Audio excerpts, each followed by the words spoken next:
Pernahkah kalian membayangkan jembatan zaman purba dahulu terbuat dari apa? Sebab saat ini kebanyakan jembatan dibangun dari beton atau besi. Bagi siswa sekolah, tentu harus paham sejarah jembatan dan perkembangannya. Bagaimana jembatan pertama kali pada zaman purba dibuat hingga di zaman modern ini. Melansir laman Kemendikbudristek, jembatan merupakan sebuah sarana dengan struktur tertentu yang dibangun untuk menghubungkan dua lebih rentang hambatan fisik seperti sungai, jurang, teluk, lembah, dan jalan sehingga dapat melintas dengan lancar dan aman.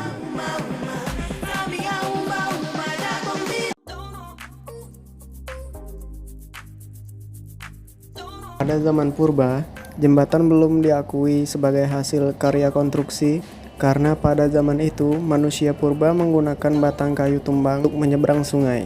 Manusia zaman purba melintasi sungai dengan memasang pilar-pilar batu, kayu gelondongan, atau pohon yang tumbang dengan bentang yang sangat pendek. Selain itu, mereka juga memanfaatkan akar-akar atau ranting-ranting pohon sebagai jembatan gantung untuk bergelantungan melompati pohon satu ke pohon yang lain. Jenis jembatan yang digunakan pada zaman purba biasanya berbentuk jembatan balok sederhana dan digunakan hanya untuk tangan yang pendek, seperti yang dibangun di atas sungai Eufrat dan sungai Tigris di Babilonia kira-kira 2000 sebelum Masehi. Zaman Romawi kuno dimulai dari tahun 300 sebelum Masehi dan berlangsung kurang lebih selama 600 tahun lalu. Pada zaman ini, teknologi jembatan sudah mulai berkembang. Pada zaman ini, jembatan yang dibangun telah menggunakan kayu, batu, dan beton. Namun, untuk jembatan batu dan beton tentunya sama seperti pada periode jembatan purba, yaitu berbentuk lengkung. Akan tetapi, pada zaman ini, manusia telah mampu mengatasi permasalahan yang lebih rumit. Pada zaman ini, mereka membuat konstruksi jembatan yang dibangun di atas pilar yang berada di bawah air dan melindunginya dari bahaya banjir.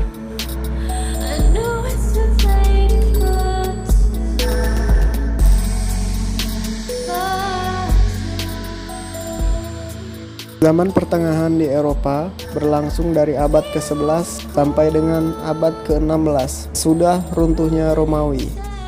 Secara fisik, konstruksi jembatan pada periode ini tidak jauh berbeda dengan periode Romawi kuno. Bentuk jembatan lengkung dan pilar-pilar masih sering digunakan jembatan periode ini.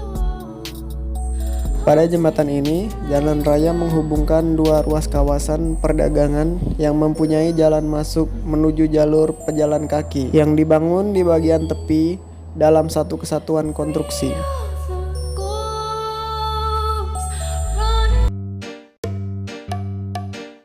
Jembatan besi pertama adalah jembatan Coalbrookdale yang melintasi sungai Severn, Inggris. Periode ini dilatar belakangnya adanya revolusi industri. Pada periode ini, jembatan besi dibangun dengan menggunakan prinsip-prinsip bentuk lengkung, terutama untuk jembatan jalan raya. Pada era ini, sudah menggunakan cantilever pada konstruksinya. Pembuatan jembatan pada era ini menggunakan berbagai macam komponen dan sistem struktur baja dek, girder, rangka batang, pelengkung, penahan, dan penggantung kabel.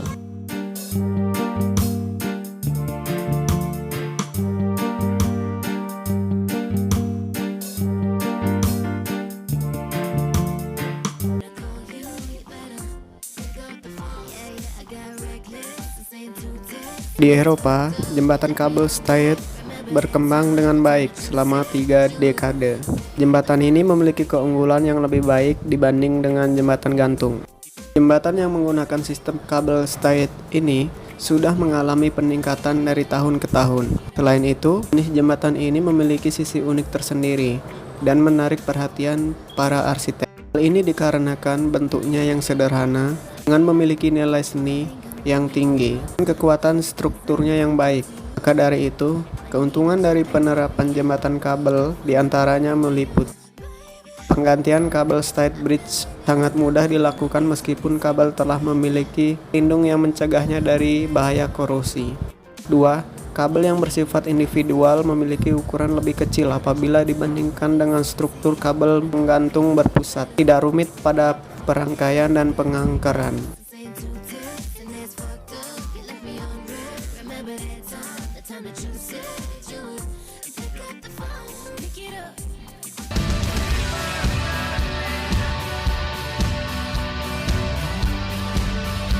Jembatan beton mulai terkenal sejak tahun 1865 dengan bentang terpanjang yang pernah dicapai 78 meter.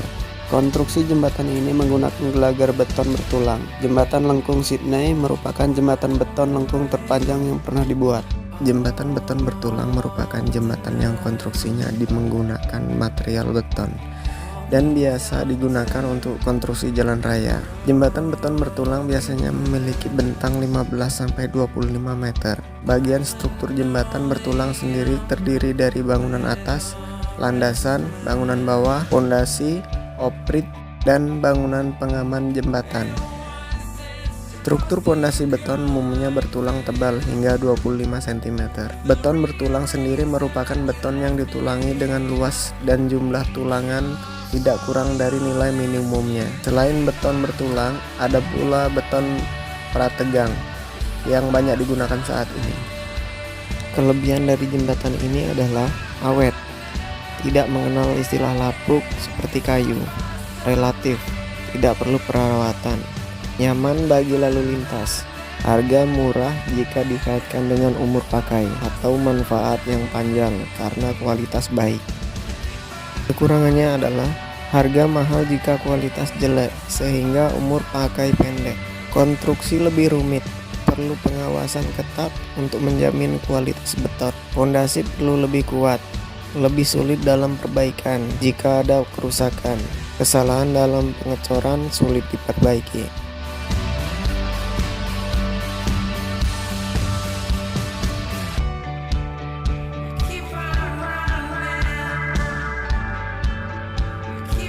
Bagaimana?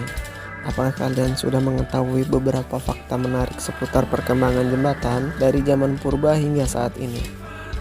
Buat yang sudah menonton dari awal, boleh dong untuk like, share, dan subscribe channel kita. Fakta unik memberikan informasi yang unik dari seluruh dunia. Dan terima kasih banyak.